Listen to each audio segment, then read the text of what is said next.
trouble, and it's only getting worse for the Providence, Rhode Island native. Big overhand right. What an uppercut. Look at this work rate by David Benavides. Blood is on the left bicep of Benavides as Andrade continues to try to remain in the fight. And Andrade getting hammered, and that ends the round. Andrade still. And some working out by Andrade. A left hook that knocked out the mouthpiece of Andrade. But Andrade fights on. A left that landed by Benavides. Andrade going backwards. Can Benavides get the finish here? And I think you got to take a long look at Andrade in between rounds. Big right in by Benavides. But Benavides, the younger, fresher, hungry of the two. That ends the sixth. And Andrade is in a world of trouble.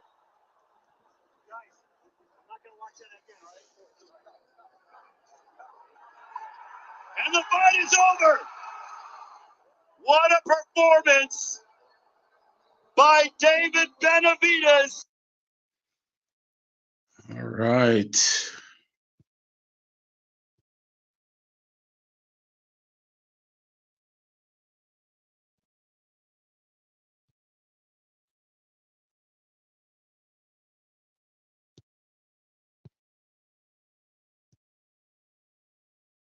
All right, all right, all right. Bless up and big up yourself, one and all. And welcome to the Troy Graham Experience. I am the aforementioned Troy Graham.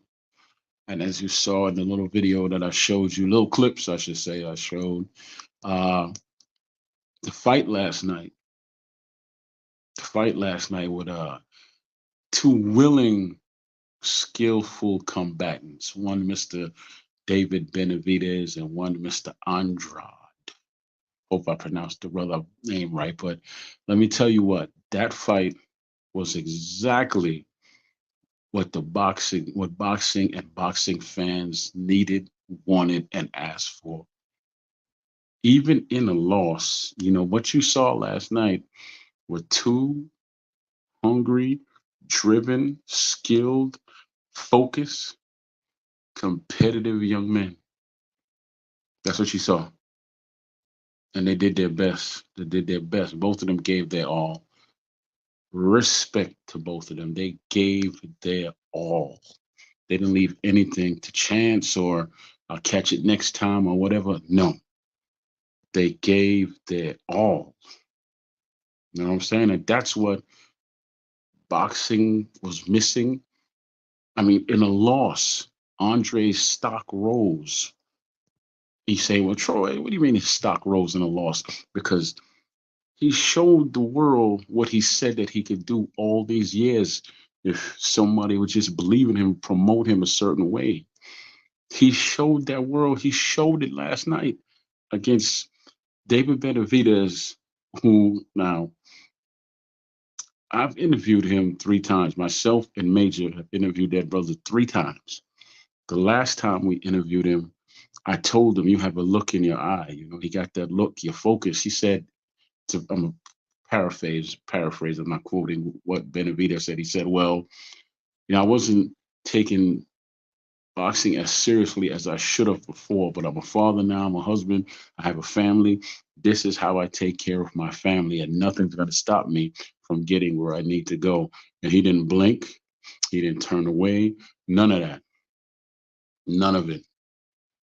That man right there, that young man Benavides, is in his prime. You're going to see some good things come out of him for the next couple of years. Now, we're going to get to the Canelo part of it, but I just want to focus on the fight from last night.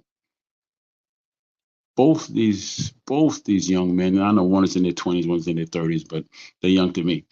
Both of these young combatants gave their best last night. Okay? They gave their best. Nobody had to ask. After the fight, the fans talked about the fight. They talked about the fight. They didn't talk about any drama, any money, any numbers. The fight. That's what they spoke about. That's what their passion was about. And they They didn't boo out either one of the men. They appreciated the winner and the loser. And why is that? Because both of them gave their all. Wasn't no business in there last night. It was competitive. It was two sportsmen that were driven by the passions of their heart and their competitiveness and what the skills took them as far as they could go last night. And it was, let me tell you what, a thing of beauty is a joy for life. And that was something that's a fight that you could enjoy more than once, more than twice. Whenever you say, I really want to see a little back and forth with two skillful fighters. That's what that was last night, for as long as it lasted. What, 6 rounds? 6 rounds, yeah. So that's what you saw. It's a beautiful thing, man. Those are the fights that fight fans, that I'm pointing to your heart, fight fans enjoy. Those things right there. That's what we enjoy, not this right here. The whole drama and uh, A side, B side, money, and why you can't get this and this fight, man. No, that's what we talking about, man. That right there. That's what moves the needle. That's what the fans want. Bless up to both of them, man. Bless up and big up to both of them, man. I enjoyed that fight. Andres didn't come out like no pump. No, nobody's questioning his heart after this. No one's questioning what type of fighter he is after this fight. Both of them did. This is what I saw. I think Andres had the edge in speed, but he came in with that heart. He came in with that heart that he had. He has a big heart, yeah, a big heart, and he didn't move as much. You notice that he used just enough space, but he didn't give you all that. But he let them hands go in combinations though. He was shoe shining him a lot in that fight. Shoe shine, you go to the body, come to the head, go to the body, come to the head. That's shoe shine, baby. So that's what he was doing. But here's what I think this is just me. This is just me. I'm the outside looking in. I respected a brother in his camp. If it was me, I would have told him body move, beat up Benavides' arms and hips. Body move, beat his hips and his arms up. Body move. Do not stay in front of that dude, because now he was focusing some shots at the body, but they were shoe shining. They weren't really damaging. They were just fast. He put more into it when he went to his head. That's when he put more into it. Was good fight, man. Good fight. Good fight. Good fight. Good fight. So that's what you saw last night. You are boxing fans, old, new, what they call casual and all that. Honestly, all of us are casual because none of us in the business. So I hate that term. Anyhow, the man gave you what he had. And what he had was good enough, but just not enough to win the fight. But enough to gain your respect. Enough for you to say, I enjoyed this damn fight. Mm-hmm. Mm-hmm. Give me more, give me more. That's right. That's right. So now to Mr. David Benavides here. He practiced the rope a dope. They showed him in training. Old Blue Blood said, I hope he don't fight Andres like this. Well, he did. He practiced the rope a dope, but what he did was he performed it in the middle of the ring because he wasn't really on the ropes that much. He performed the rope a dope in the middle of the ring. And that right hand of his must be something special because he was throwing it off the wrong foot. That tells you that he got some power in them long arms of his. He got some power, baby. Because when you just throwing it off the wrong foot, yeah. And he was knocking that man, brother Andres, down. A couple of times he hit him and moved him. That lets you know that there's some power in there. That's right. There's some power right there, baby. Power. Looks like if you have conviction, that's what you call a right hand with conviction. That's a conviction right hand. When you do something with conviction, you're gonna, you came to move the crowd. You came to move the crowd. Yeah, that's right. So it was like one of them fights. I enjoyed that damn fight, as you can see. But yeah, man, I really enjoyed that fight. I really, really, really did. I'm glad that after the fight, they both showed each other so much respect. He wouldn't even. Mhm. When he was on, I think he was talking to the dude from Fight Hype, and Fight Hype might have said, "Well, yeah, yeah, yeah." You could tell by Andres' face that you really, effed him up or whatever the case may be. He's like, David Benavides was like, well, he smirked a little bit. He's like, yeah, but I don't want to talk no shit about him. Mm-mm. That man put up a good fight because he was stinging Benavides. He was stinging him, but nothing was going to stop him. Benavides is in his prime. Like I said, the last time we interviewed him over there at Major Key, that look in the eye will tell you everything. Like, I shall not be moved. Y'all saw Lord of the Rings. I shall not be moved. That's what he got going on. You ain't gonna move that brother. It's not gonna move him. No, you're not. He's in his prime right now, and he's only 27. Is there gonna be not elephant in the room Canelo fight? Is there gonna be a Canelo fight? Let's look at it like this. Let's up to Canelo, right? Canelo's only in his 30s, and he's on his way out of boxing. A wise man, if you look at it from the business side, let's do the business side BS, then we get into the sporting side of it. So, from the business side of you, you'll be like, if I'm him and I'm looking at this 27-year-old, long arms, fast, strong dude, focused, driven, passionate, has conviction, am I going to put myself through that with my bad knees right now? I made over $100 million. I'm in the history books. I've done what nobody else has done. I've become undisputed 168 pound. I am the first to do that. I won belts in 4 different divisions: 154, 160, 168, 175. Mm-hmm. I was unified in 2 weight classes, I think. 2. Yeah. But I don't need David Benavides. I could just I could fight Charlo next, the other Charlo. I mean, he looked good last night, and he weighed in at 166. So we all know he got no problem making 168. So it isn't like they're gonna say, "Oh, okay, he made him come up to 168." No, that's not his weight class. Bullshit, bull sugar honey iced tea. That boy can make 168 with ease. Child, please. Charlo can make 168 with ease. Stop it. Stop it. So, yeah, that's the business side. Just to fight Charlo. He looked good in his last fight.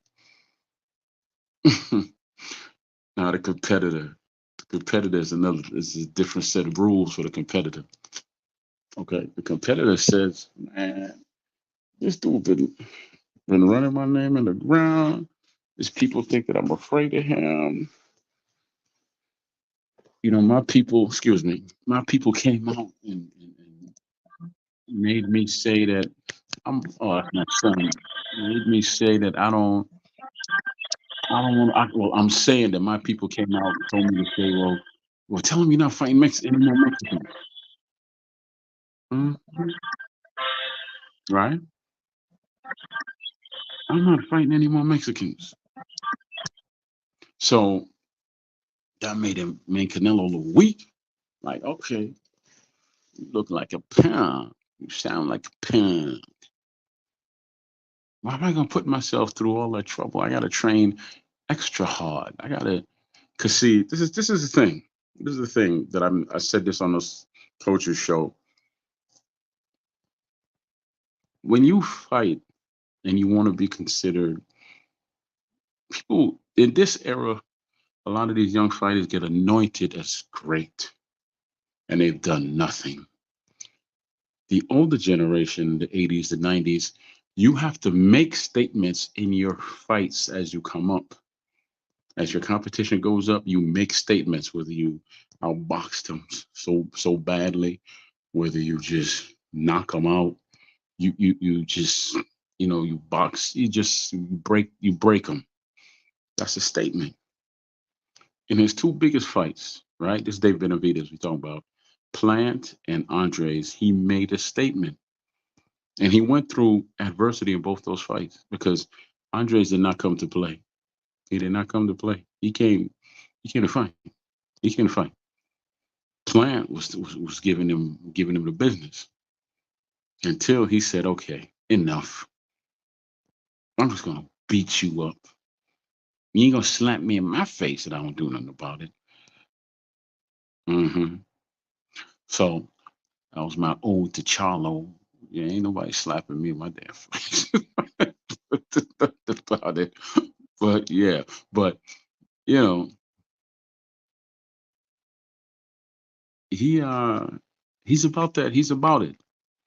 You know how y'all youngsters like to say he's about that life. Well, he's about that boxing life. He ain't playing with it. He loves being a father and a family man, and he got that from his father. I've had a conversation with his father on somebody else's show. Good dude, good dude, good dude, good dude. You know, good dude. I like to have him on my show. I work on it for y'all, and for me.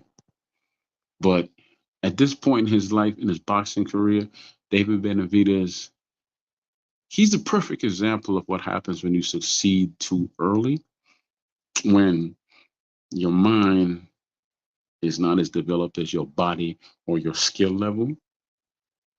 But he caught on to that real quick after he lost everything and he gained weight and he was getting ridiculed and they basically had him washing out of the sport. And then we were like, oh, here we go. Another one that could have been. He ain't no could have been no more, is he? Not anymore. For the nosy people, if you're wondering what I drink it, I juiced the watermelon and orange and then I boiled the skin and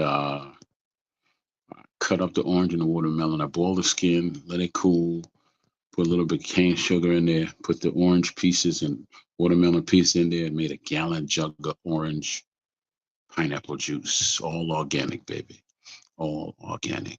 See how pretty I'm looking now. Put on a sexy voice for you. Anyway, let's get back to sports. We do the growing sexy talk another day. So David Benavides at this point is peaking, or yeah, he's peaking.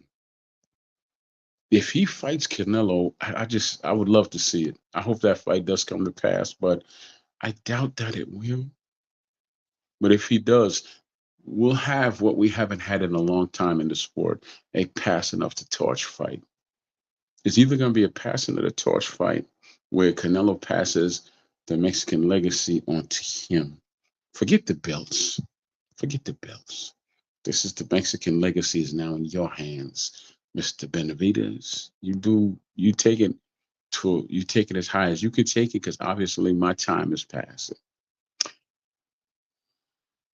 Or it can be uh, basically the older champion saying, "I'm leaving you with a foundation of greatness because I took on who you said I wasn't going to take on, and I didn't just beat him. I showed him why he is good." Because my grandmother always taught me there's good, better, and best. I added great. So you see why this man is good, but now you realize why they call me elite. That can't happen, right?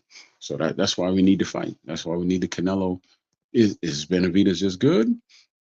Is Canelo elite? Or is it the passing of the torch fight? We shall see. We shall see. But I just think it'd be a beautiful thing if it happens. If not, who else can Benavides fight? Because we saw last night that Charlo could make 168 easy, easy. And in all reality, he shouldn't have been fighting Benavides' brother last night. He should have been fighting Caleb Plant. Caleb plant bitch slapped that man twice, and it's on camera. And then they saw each other at the fight. I want to say they saw each other at the Spence Crawford fight, or they saw each other at his brother's fight. Shallow was with security. Plant was with his wife, and Shallow ain't even stepped to him to be like, "What's up?"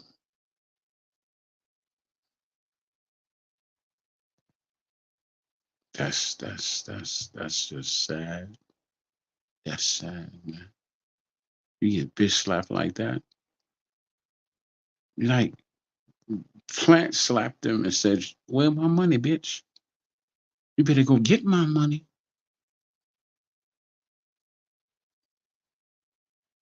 And what did Charlo do? Held his jaw and walked off. And yet, who did he fight last night?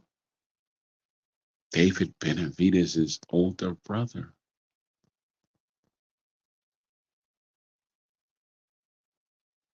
Pathetic. Pathetic. Anyhow, you got to. If y'all didn't like anyone out there who didn't enjoy that fight, or anyone who had anything bad to say about that fight, you just really don't enjoy the sport of boxing, because the last two so-called big fights that we were looking forward to, excuse me, were Charlo versus Canelo. We all know what happened in that fight.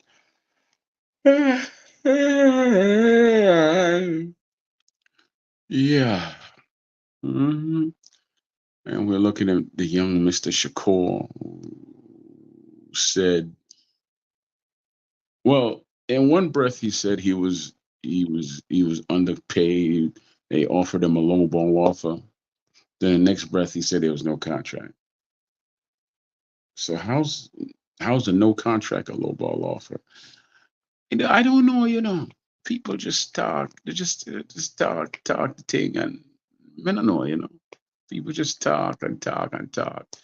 Then they don't feel like the muffin makes sense when they talk. They just talk. Just a chat to hear themselves chat. I mean, we saw what happened in the Steven Shakur. Well, we saw what happened in Steven Shakur fight.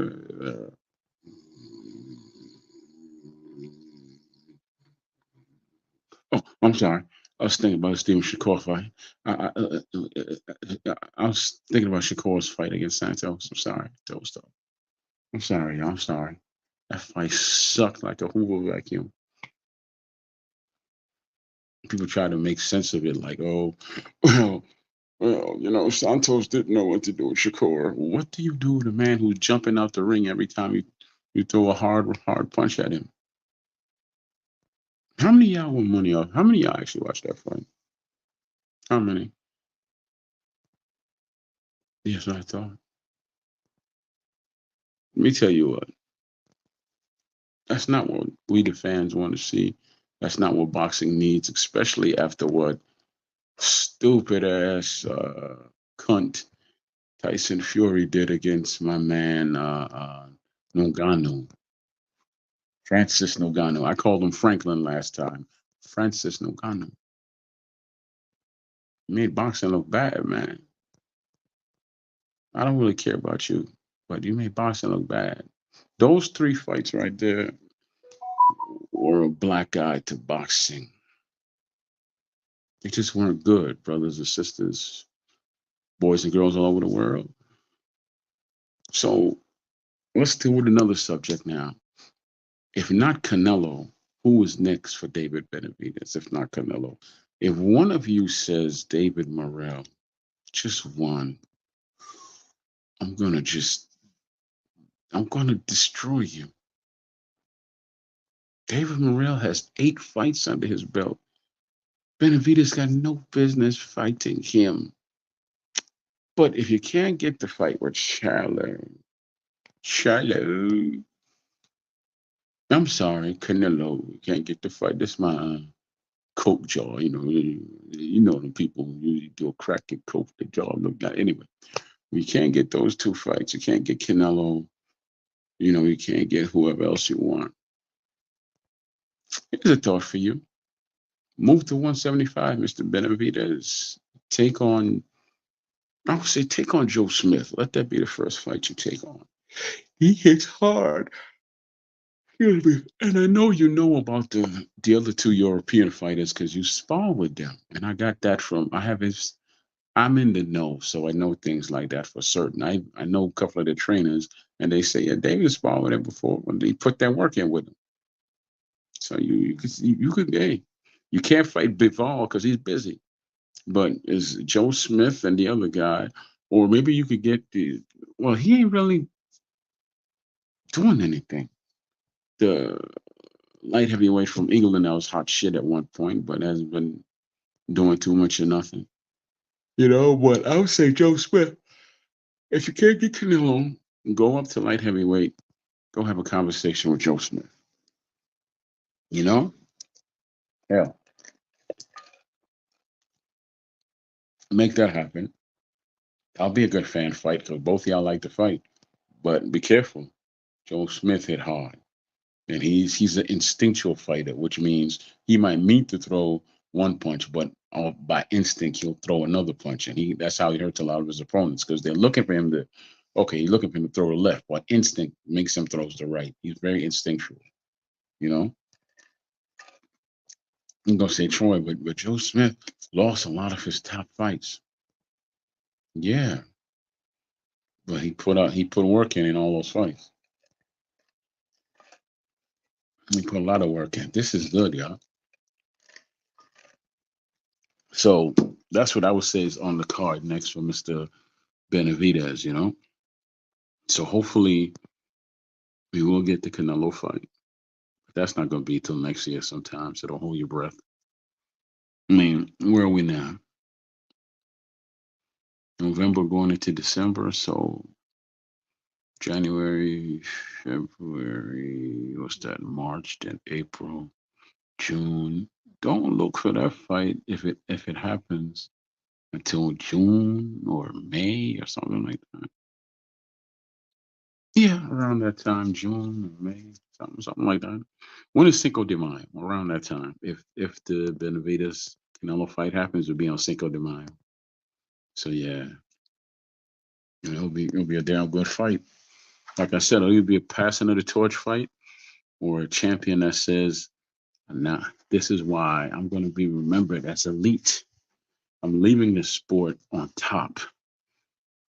And based on how he does, either man does in that fight, their stock isn't gonna go down because Andres. Now, what's Andres stock then go down? Now, where does Mr. Andres go now? Well, Plant. Him and Plant. That's a good fight. Plant versus Andres. That would be a very good fight, yeah. Very, very, very, very, very, very good fight. And then whoever wins that fight, they could. I don't know. I don't know what else is going on at 168. Maybe one of them could take on David Morrell and whatever, winner or loser takes on David Morrell or whatever, because everybody thinks he's such hot shite with 8 fights. I don't. I need him to show me more, show me more. Did he put up a fight? Show me some more, man. Because Leon Spinks was that hot shite with 7 fights. He beat Ali, and then Ali beat him, and then it was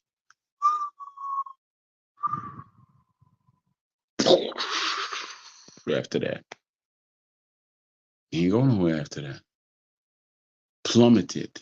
Just plummeted. But let me tell you, I don't care what nobody has to say. That Benavides Andres fight is what boxing needed. It needed a B12 shot, and it got one last night.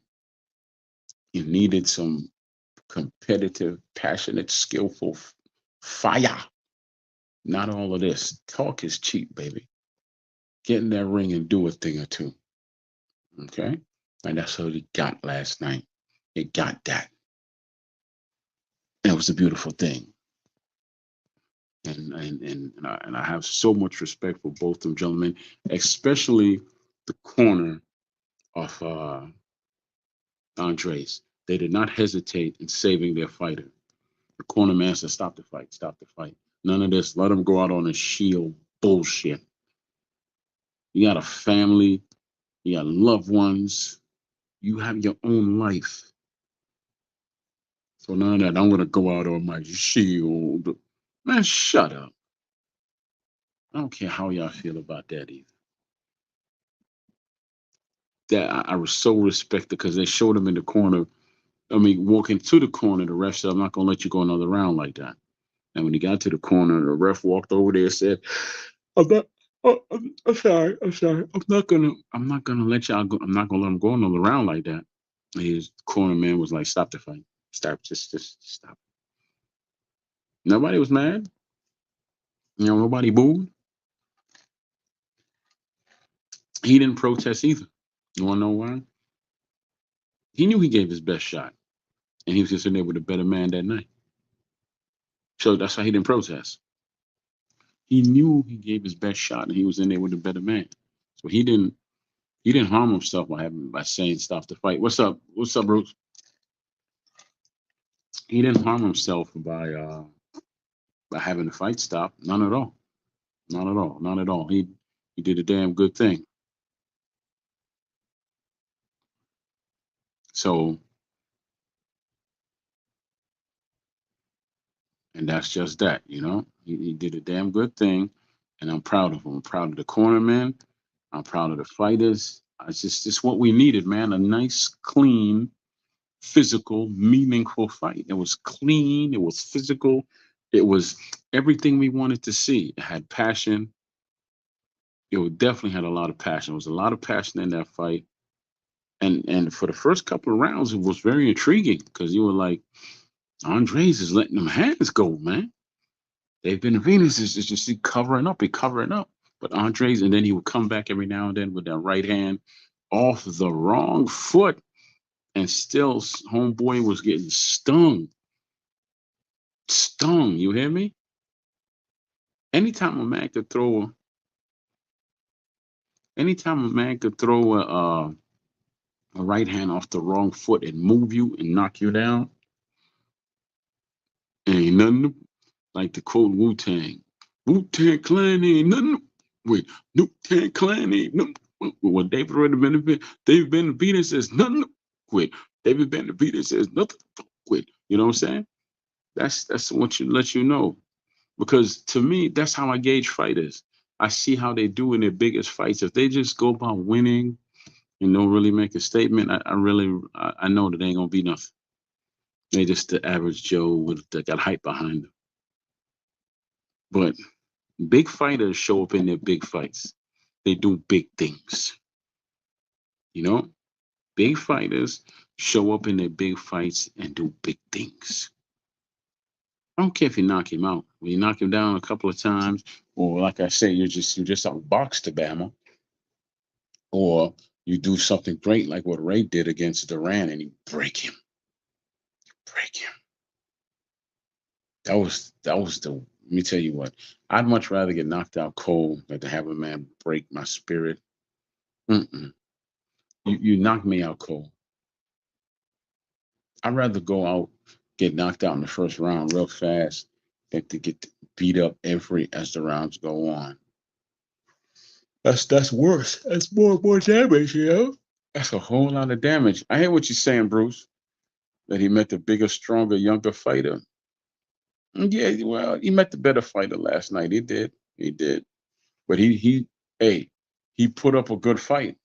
Andres put up a good. I ain't calling no grown man boo boo. Andres put up a good fight, and so I have much respect to him, man. Much respect. Last time when we had a so-called young, strong people anointed that man as Sugar Shakur. Just call him sweet and low.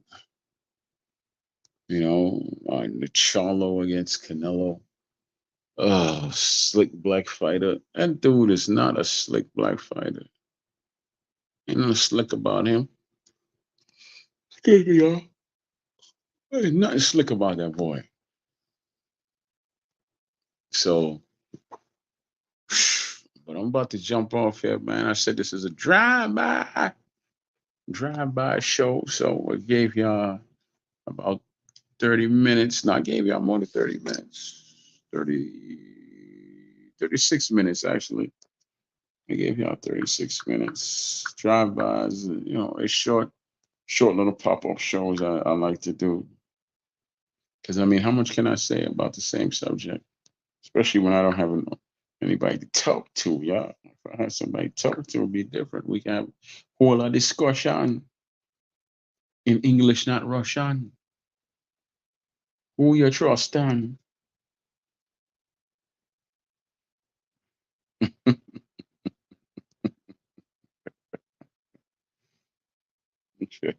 But yeah, so let me see what song I want to end this show with.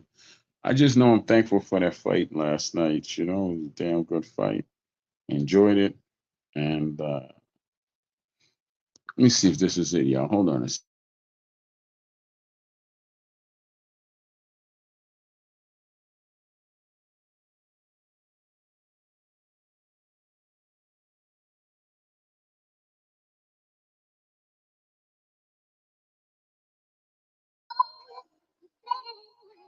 I found one I want to exit with. Always want to exit with something positive or something that I like, So I was going through some music on YouTube today, heard this joint here. It's Plum True Love.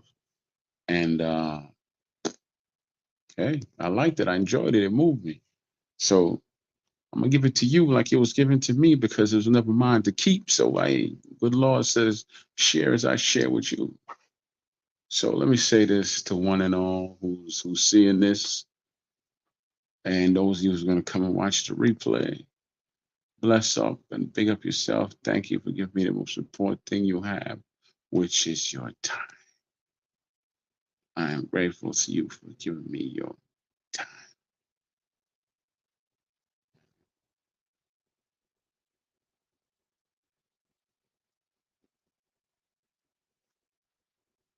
So there you have it. Yeah, I know you saw me doze off. That's why I got to get off here. That happens with me. So I'm gonna jump off here. I mean, you see, I should be used to it by now. But bless up and big up yourself, one and all. This has been the Troy Graham Experience, the Drive By series, and I will return when. Who knows with me? But I will return. And what are we going to be discussing? Who knows with me? But I will return. Bless up and big up yourself, one and all.